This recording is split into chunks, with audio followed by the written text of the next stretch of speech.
Olá, tudo bem? Está no ar o Redação Novo Tempo. E olha, no programa de hoje, a gente discute sobre a decisão do Reino Unido de deixar a União Europeia. E também sobre o atentado terrorista ao aeroporto de Istambul. E entra em pauta também o atraso no cumprimento das metas do Plano Nacional de Educação. E os gastos dos brasileiros com serviços de beleza, mesmo em meio à crise. Você está convidado a participar desse debate com a gente. O Redação Novo Tempo está só começando.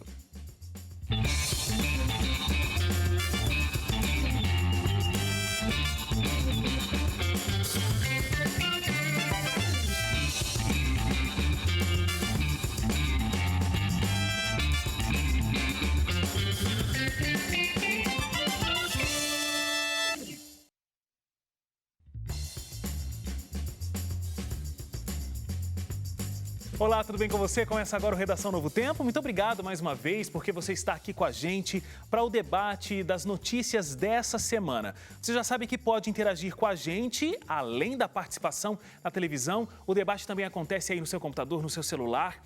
novotempo.com/jornalismo, facebook.com/ntjornalismo e o nosso Twitter e Instagram é o @ntjornalismo. Hoje, mais uma vez, nós temos um programa muito especial. Por quê? André Leite não está aqui e nós temos Bruno Eumano. Eu estava aguardando esse momento. A vingança, né? Eu estou sendo usado para uma vingança. É verdade. Mas não deixa de não ser... Não é nem pela contribuição Não, mas não programa. deixa de ser especial a sua participação, viu, Bruno? Obrigado. Mas é mais especial que o Leite não tá e você tá. Isso eu tenho que deixar claro. Hélio, tudo bem com você? Tudo certo, é um prazer estar aqui com a presença do Bruno. Um abraço para quem está em casa. Suzane Lima, tudo bem? Tudo bem. E eu tenho os meus abraços como Claro. sempre, né, Wagner? E o meu abraço é todo especial hoje porque ele vai para uma senhora muito querida, ela tem 83 anos e é nossa telespectadora assídua, Aparecida Tognoli, que mora na cidade de Conchal. Um grande abraço para a senhora e é muito bom ter você aqui sempre com a gente, tá? E o outro abraço vai para Belo Horizonte, para Edna Correia. Um grande abraço para você também. Muito bem, a gente sempre começa o Redação Novo Tempo com os destaques de cada participante. Como nessa semana a gente teve 2 destaques muito fortes, muito impactantes realmente, a gente concentrou esse primeiro bloco para conversar sobre esses 2. O primeiro deles é o seguinte: na última terça, um ataque ao aeroporto de Atatürk, em Istambul, na Turquia, deixou mais de 40 mortos e centenas de feridos. 3 terroristas abriram fogo com fuzis na área de embarque e pouco depois acionaram explosivos presos aos seus corpos. O ataque aconteceu no mesmo dia em que o Departamento de Defesa dos Estados Unidos divulgou suas estimativas de que o grupo terrorista Estado Islâmico teria perdido cerca de 45% do território que controlava no Iraque e 20% na Síria. Mais um ataque terrorista acontece. Eu, inclusive, vi o Hélio conversando com a Suad essa semana um pouco sobre esse atentado, mais uma vez, né, Hélio? E dessa vez tem essa informação diferente. A gente nunca debateu aqui no Redação, por exemplo, uma possível perda de território pelo Estado Islâmico em nenhum país onde ele está ali radicado. Como vocês viram esse atentado nessa última semana? A gente tem acompanhado isso também no Jornal do Novo Tempo, no Conexão, que é o jornal da rádio, e o atentado, o aeroporto é o Atatürk, que é um dos maiores da Europa, ainda não tinha algum grupo que tivesse chamado para si a responsabilidade pelo ataque. O governo da Turquia tem atribuído ao Estado Islâmico, mas o próprio Estado Islâmico ainda não admitiu. Não se pronunciou, o que é incomum, porque normalmente o Estado Islâmico, assim que um ataque é cometido, ele assume a responsabilidade, mesmo quando não existem evidências fortes de que o atentado tenha sido produzido por algum membro da equipe jihadista. Mas essa questão sobre a perda de território, de condições, se deve não uma junção de esforços, mas a vários esforços de grupos distintos que lutam combatendo o Estado Islâmico na Síria, no Iraque, na região onde eles atuam. Então, você tem governos que combatem, tem a coalizão internacional, tem grupos de rebeldes dentro dos próprios países onde há a atuação do Estado Islâmico. Então, são várias frentes de combate tentando eliminar o grupo, mas não há uma união efetiva contra ele, mas de qualquer forma ele acaba perdendo espaço por conta dessa pressão toda que sofre. O que chamou muita atenção nesse caso específico é que aconteceu em um lugar que tinha muita segurança, né? O aeroporto, ele tinha uma segurança pesada, inclusive, porque é um dos mais movimentados do mundo. Ele tem uma movimentação que acho que é 10, 20 vezes maior do que o aeroporto de Guarulhos, aqui do Brasil, né? De São Paulo, que é o maior do Brasil. E então você imagina, né? O aeroporto de Guarulhos já é muito grande. Para a gente ter uma noção, assim, é muito maior esse aeroporto, tem muito mais segurança. O país já vive em um alerta constante, porque nesse ano mesmo, outros atentados terroristas já ocorreram na Turquia. Então, mesmo assim, ainda conseguiram causar todo esse estrago, todo esse mal, né? E outra coisa que chamou bastante atenção nesse caso é o fato de que muitas imagens apareceram dos atentados, da hora do atentado, porque eram muitas câmeras de segurança. Então, algumas imagens que vieram à tona chamam muita atenção para esse momento tão delicado na Turquia. Agora, será que a gente vai conseguir descobrir quem é que provocou de fato esse atentado? Se o Estado Islâmico tem alguma participação ou se a gente tem outro universo aí que poderia ter começado esse ato terrorista? Eu não sei nem qual seria a relevância de saber quem é o autor do ataque, depois de dezenas de mortos, centenas de feridos e depois do ataque já promovido. O que as equipes tentam, na verdade, depois de uma coisa dessa, é tentar evitar um outro acontecimento. E como o Bruno lembrou bem, a Turquia já tem sofrido ataques assim, não é de agora, nos últimos meses tem sofrido atentados. E a Turquia é um país bastante interessante nesse ponto de vista, porque a Turquia já há algum tempo tenta ser parte da União Europeia. E para cumprir, como parte de alguns requisitos que ela tem que cumprir, ela aceita, recebe muitos imigrantes, já que a Europa está sofrendo com o problema da imigração e a Turquia quer entrar. Então, como moeda de troca, para cumprir parte dos requisitos, ela recebe muitos refugiados que a Europa, inclusive, está enviando, tirando de países da Europa e enviando para a Turquia. Então, a Turquia é um país bastante estratégico pela localização que está, por essa tentativa de fazer parte do bloco econômico da União Europeia. Então, a situação da Turquia acaba sendo bastante fragilizada por conta dessas situações todas. E o presidente, o Recep Tayyip Erdogan, é um presidente que, até a gente estava falando nessa semana com a Suad Nasser, ele tem vários inimigos de várias frentes, quer dizer, ele não é uma pessoa que está ocupando esse cargo e é bem relacionada no mundo político, mesmo dentro do próprio país. Então, as ofensivas podem partir de qualquer lugar. Por isso que você disse que não é muito relevante saber quem é o autor, porque não vai ter muita possibilidade, em sabendo disso, poder melhorar qualquer tipo de segurança. Sim, até porque, como o Bruno falou, a segurança já é bastante efetiva no país por conta da situação que vive já de enfrentamentos internos. E aí acontece até dentro de um aeroporto, né? Com onde a segurança é ainda maior. Você ia dizer alguma coisa? Não, eu ia falar que chama atenção para o Brasil realmente, né? Não que o que acontece lá vai acontecer aqui.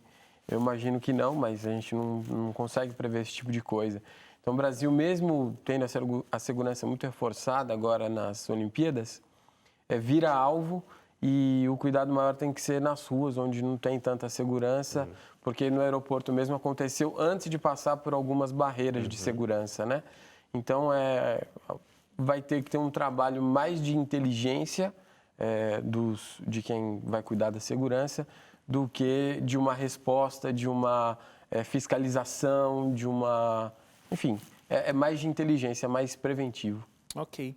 A gente vai falar sobre o nosso segundo destaque agora. Na última semana, o Reino Unido tomou a decisão histórica de sair da União Europeia, a qual faz parte desde 1963. 51,9% dos cerca de 46 milhões de britânicos optaram pela separação do bloco econômico europeu.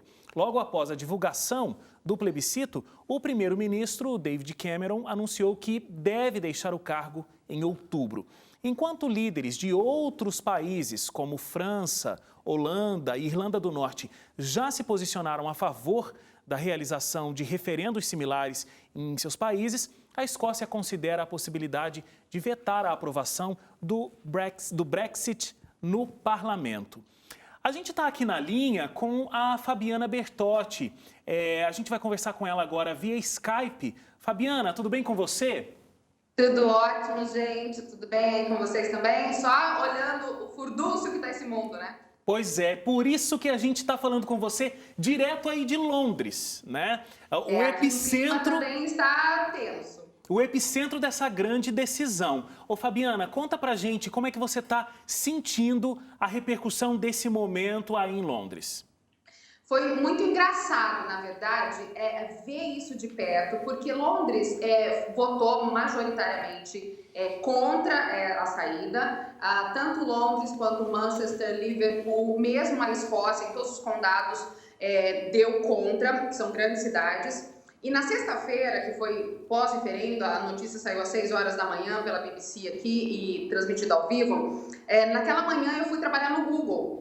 E o Google é um conglomerado onde tem gente de todas as etnias, e naquele dia tinha uma italiana, uma espanhola, uma portuguesa, 2 amigos que são da Filipinas, mas com cidadania britânica, e uma britânica. E quando eu cheguei, realmente o clima era de velório, a portuguesa chorando indignada, a italiana preocupada com o que ia acontecer, a inglesa se desculpando com os amigos, dizendo, olha, eu voltei para ficar, desculpa, esse não é o país que eu conheço.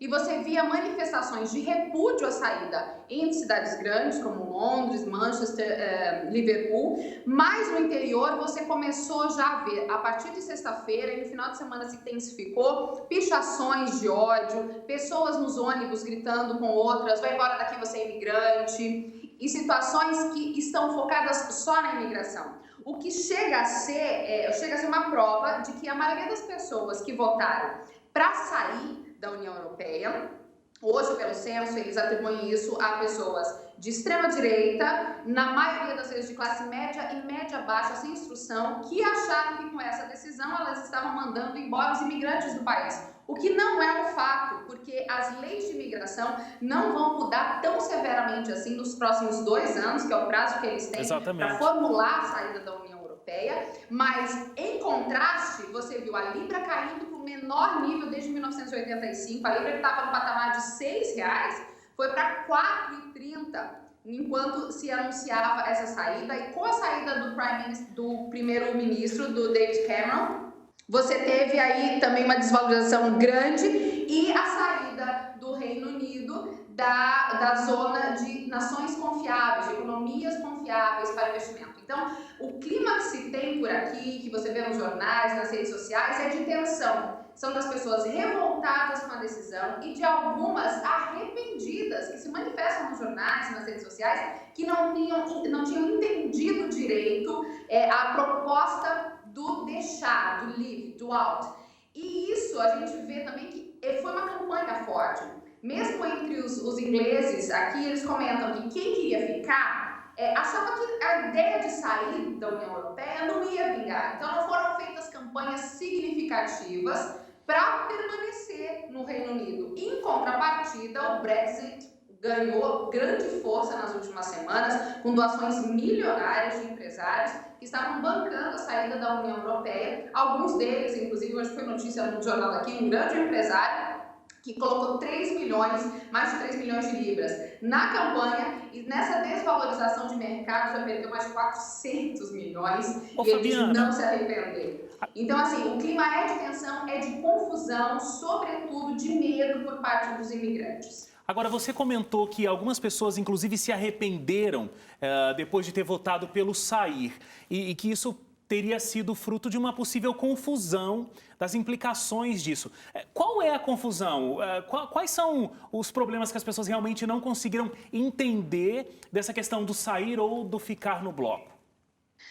Wagner, para a maioria das pessoas de extrema-direita ou de baixo nível educacional, que foram a grande massa, segundo o censo, são pessoas que estavam fartas de terem imigrantes no seu país. A onda de xenofobia não é uma novidade aqui na Inglaterra, isso tem tomado conta da Europa de uma forma geral. Semana passada em Dresden, na Alemanha, mais de 30 mil pessoas se reuniram. Eles têm uma campanha todos os anos em favor do nazismo em Dresden, no norte da Alemanha, e eles estão revoltados pela decisão do governo de abrigar mais de 1 milhão de refugiados. Então, a campanha deles é contra o governo, que foi que disse que a gente queria abrigar refugiados aqui na Alemanha. Na França, você já tem partidos de extrema-direita que já vêm atentados internos do país contra africanos, contra pessoas que eram de colônias francesas e que por causa disso podem ter direito à cidadania francesa e podem habitar o país. Então você já tem algum tempo que a onda de xenofobia tem se mostrado uma realidade na Europa, principalmente com partidos ultraconservadores pedindo para a separação, para voltar à cultura deles. Um outro fato que complica muito é a questão do terrorismo. Nós estamos do ladinho e somos um alvo. O ano passado, a polícia especial da Inglaterra interceptou vários atentados terroristas para a Inglaterra, que é um alvo altamente focado do Estado Islâmico, e a mídia começou a chamar o Estado Islâmico por outro nome que provocava eles, um nome que em árabe significava bagunça. Então, tem uma onda de ódio que é provocada pelo terrorismo, que desencadeia com a onda forte de imigração e de refugiados. Junta-se a isso um caldeirão econômico dos quais alguns países como Itália, Grécia, Espanha e Portugal ainda não se recuperaram. Então você tem uma efervescência de sentimentos, uma mistura de ódio, de xenofobia, tomando conta, sim. É uma coisa que preocupa, está nas manchetes, porque as pessoas estão achando que ao votar para sair do Reino Unido, automaticamente elas vão varrer os imigrantes do Reino Unido, o que não é verdade, não vai ser assim. E a Câmara já sinalizou nesse sentido. Não tem como simplesmente você mandar todos os imigrantes embora, os imigrantes europeus embora, até porque existem acordos bilaterais. Claro. Fabiana, muito obrigado pela sua participação e pelas informações que você traz para a gente. E eu espero que as coisas melhorem, que o clima melhore aí em Londres, viu? Todos nós esperamos, até porque a economia já está sentindo os efeitos nada muito agradáveis, né? Com certeza. Obrigado, Fabiana. Até a próxima. Um abraço a vocês. Tchau, tchau. A Fabiana comentou aqui um pouco sobre essa questão econômica. Como é que vocês acham que essa situação econômica ali de Londres, ali da Inglaterra, né, que deixa o bloco econômico, pode interferir, inclusive, outras grandes potências econômicas internacionais? Caso de Estados Unidos, caso de China, por exemplo. Você fala de empresas que... A situação econômica dos países, porque né, existe a sua ligação. O Reino Unido vai ser bastante afetado. Já estão estimando que o PIB deve cair nos próximos anos de 1,5% até 9,5%. Agora, o que afeta os outros países, na verdade, são negócios em que envolvem esses países. Então, por exemplo, se a gente pegar o Brasil, o que vai ser afetado aqui vão ser as pessoas que fazem negócios com o Reino Unido. Empresas que têm sede no Reino Unido, que exportam para lá, que importam de lá. E isso deve ser afetado. Também não deve ser alguma coisa imediata, porque, como a Fabiana estava falando, esse processo todo de saída deve demorar ainda uns 2 anos. Então, vai ser um período para todo mundo se adaptar. E as empresas que fazem esse tipo de negócio geralmente estão bem preparadas para isso, né? Agora, vai afetar essa relação, estão dizendo... e Londres, não só Londres, né? Mas a Inglaterra como um todo, era um lugar onde muitas empresas que queriam ter presença na União Europeia, né? Colocavam suas sedes. Isso vai ser bastante afetado e aí vão ter que pensar agora em um novo lugar, se quiserem ter uma representação ali naquele bloco. E agora, o prejuízo maior, é claro, é para o Reino Unido, porque o Bruno comentou, países que têm negócios com o Reino Unido ou com a União Europeia vão acabar perdendo um pouco se tiverem essa ponte passando pelo Reino Unido. Não uma ponte física, eu digo, né? Mas a ligação seja com o Reino Unido. Porque quando, por exemplo, o Brasil que faça exportações para o Reino Unido ou de lá para cá, acaba sendo beneficiado porque, ao fazer negócios com o Reino Unido, na verdade, está por trás do Reino Unido a representação de um bloco inteiro. Então, as condições são melhoradas para um tipo de negócio como esse. É como se uma pessoa fosse, no começo de ano, comprar o material escolar do filho e vai sozinho, vai pagar um preço muito maior do que se fizer um grupo de amigos e vai lá e compra num atacado. É mais ou menos assim o negócio de países com um bloco econômico.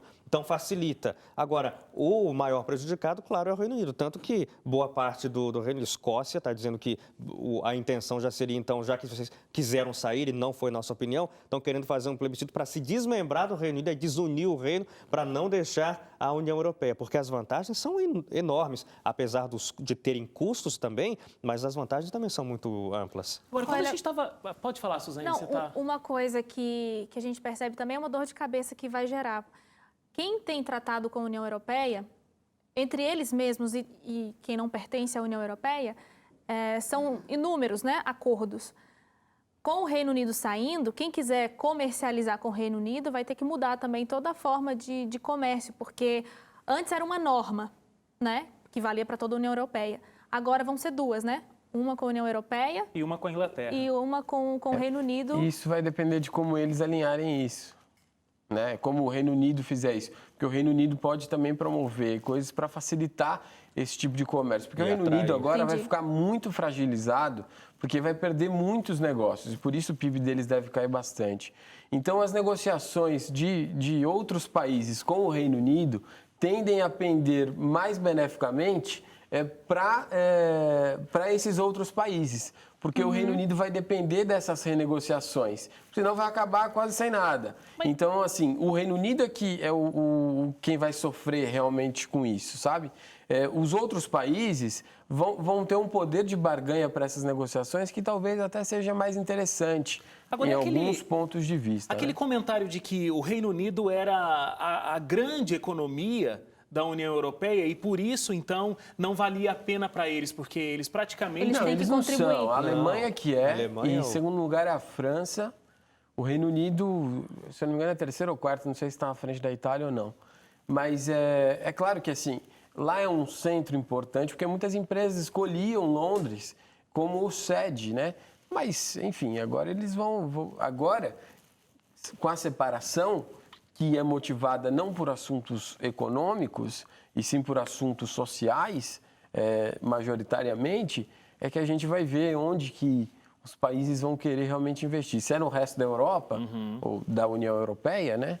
E não de toda a Europa, ou se mais ali Mas eles acreditam no Reino assim, Unido. que como tem que contribuir, né? Todos os países que fazem parte do bloco, eles precisam contribuir, acho que mensalmente, né? Com a União Europeia e tudo mais. Como eles se acham uma forte potência, eles pensam que essa contribuição desfavorece mais do que favorece, porque se esse dinheiro for investido no próprio Reino Unido, eles têm condições de melhorar ainda mais a qualidade de vida.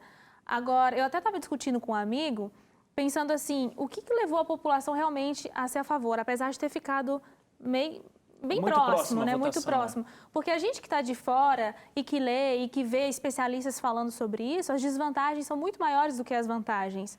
E que eles podem sofrer muito com isso nos próximos anos. Então, o que levou? Agora, vendo a Fabiana Bertotti falar, talvez fique até um pouco mais claro essa questão da imigração, que eles são totalmente contra. Então, pode ser que, de repente, foi isso que aconteceu. Né? Eles pensaram só no lance da imigração e não entenderam muito bem como ficaria a economia depois disso. O que me preocupa nesse caso é que, assim, é claro que a decisão teve essa motivação social, porque a Inglaterra como um todo, principalmente, é muito alvo de refugiados, de imigrantes, e uma prova disso é a cidade de Calais, né, que fica antes ali do túnel, que vai para o Reino Unido e que tem um monte de imigrantes que ficam acampados ali e à espera de uma oportunidade para atravessar e chegar no Reino Unido, onde eles tinham mais oportunidades, onde eles tinham familiares. Ou seja, já tem muitos imigrantes, já tem muita gente no Reino Unido que falava para os parentes e para os amigos, vem para cá, aqui tem oportunidade. Eles queriam isso e aí, a partir disso, algumas pessoas dentro do Reino Unido passaram a se incomodar com tudo isso e aí querem a saída. E isso é reforçado muito por uma coisa que tem crescido fortemente no mundo todo, que é esse populismo, né? É a extrema-direita promovendo um discurso que beira o ódio, mas que usa os aspectos dos populistas, né, do século XX e que instiga a população a buscar esse tipo de medida separatista. A mesma coisa está acontecendo nos Estados Unidos com o Trump. A mesma coisa acontece aqui no Brasil mesmo, a gente pode falar disso. Não é tão claro quanto nos Estados Unidos, quanto no Reino Unido, mas aqui no Brasil tem muitos políticos com discurso desse tipo e que populistas, para tentar ganhar a população de qualquer forma, e que apelam a um discurso pobre e que engana a população com esse ódio por trás do discurso. Como se a culpa fosse só dos imigrantes, né? E isso é o que a gente tem que ter mais cuidado no mundo hoje, na minha opinião, nesse tipo de discussão, que tem um aspecto econômico, mas tem um aspecto social, mas a influência desse tipo de político, né? Por trás dessa discussão. Agora, é um problema. Muito interessante esse aspecto. Um problema para brasileiros e outros imigrantes mesmo que estão no Reino Unido, porque uma vez eles separando, quem tem o passaporte para livre circulação na União Europeia pode sofrer com isso também, né? De repente, não sei quais são as medidas, é que a gente também não sabe quais as medidas que eles vão tomar. Eles ainda vão discutir. Vão discutir. É um divórcio que causa, assim, inúmeras dores e inúmeras situações que eles vão ter que agora refazer e tudo. Por isso que tem essa estimativa de 2 anos, né? Porque até resolver toda essa situação. É um período, né? Para que todas essas negociações aconteçam e realmente cada coisa possa ser muito bem pensada e se estabeleça um acordo. Agora, é interessante essa visão populista que você trouxe, né? Desses partidos, a direita é extremamente populista, porque o apelo nas ruas aí fica muito forte e muitas vezes não vem acompanhado de uma informação completa. Pelo contrário, a informação é justamente não informar completamente. Então, você vê Fabiana relatando aqui, né? A gente tem visto isso na mídia aqui, as pessoas dizendo, querendo expulsar esses imigrantes que estão ali porque agora não se faz mais parte de uma União Europeia. Enquanto a gente tem 2 anos para que isso realmente seja implantado. Né? Um exemplo contrário disso, a gente nem conhece tanto assim a política britânica e tal, mas um exemplo contrário disso é o primeiro-ministro que renunciou, o David Cameron, né? Ele renunciou logo depois da votação toda. Mas ele promoveu esse plebiscito mesmo sendo uma coisa contra a vontade dele. Mas foi uma coisa que ele prometeu na campanha eleitoral dele. Ele prometeu isso, então ele cumpriu a promoção da votação. Ele não queria, mas ele mesmo assim fez isso. Agora, uma coisa que me chama a atenção nisso é o exemplo que fica, né? Porque depois da votação, a primeira coisa que ele faz é o quê? Tchau, eu vou embora. Vou ficar aqui mais 2 meses, 3 meses, um pouquinho mais, né? Fica até outubro. E depois eu vou embora. Eu fiquei pensando uma coisa, por exemplo, ele foi eleito para aquele cargo, né? O partido dele foi eleito para comandar o país. E ele escolhido para ser o primeiro-ministro. E é o primeiro sinal de que tem algum aspecto do governo dele que a população discorda, ele vai e renuncia. Eu até acho uma atitude exagerada, porque assim, a população escolheu ele como representante das vontades da população. E só porque a população discordava de um aspecto dele, ele saiu. Mas é um aspecto que muda tudo, né? Muda tudo. Mas ele está ali para quê? Ele está ali para representar as vontades da população e não para fazer o que ele quer. Entendeu? Entendi. E mesmo que isso seja contra a vontade dele. Mas não fica difícil para ele lidar com uma situação da qual ele não concorda, até por não ter uma base... Seria um aspecto para ele negociar. Claro, e até porque ele prometeu que faria o plebiscito. Não era obrigação do governo promover. E se ele prometesse que se ele perdesse o plebiscito, ele sairia? Será que ele seria eleito? E só para deixar claro, esse plebiscito... Fazia parte do discurso de promoção para ser conduzido ao cargo. Não, entendi o que vocês disseram. Só lembrando que esse plebiscito ele não efetiva essa lei, essa decisão. O plebiscito em si não tem valor legal para separação nenhum, não tem valor de ruptura, mas é muito difícil os ministros, os deputados, enfim, os administradores ali... Nem a União Europeia quer um tiro no pé. Eles perderiam toda a credibilidade deles rejeitando a votação. Isso não vai acontecer? Não vai acontecer. A União Europeia não vai deixar também, porque já começou uma discussão forte para eles saírem logo, para eles votarem isso logo. Possível. A gente vai fazer uma paradinha para o intervalo agora. Logo depois, a gente comenta sobre o Plano Nacional de Educação, que completa 2 anos com atrasos nas metas. A gente discute sobre isso logo depois do intervalo. Por favor, não saia daí, a gente volta já.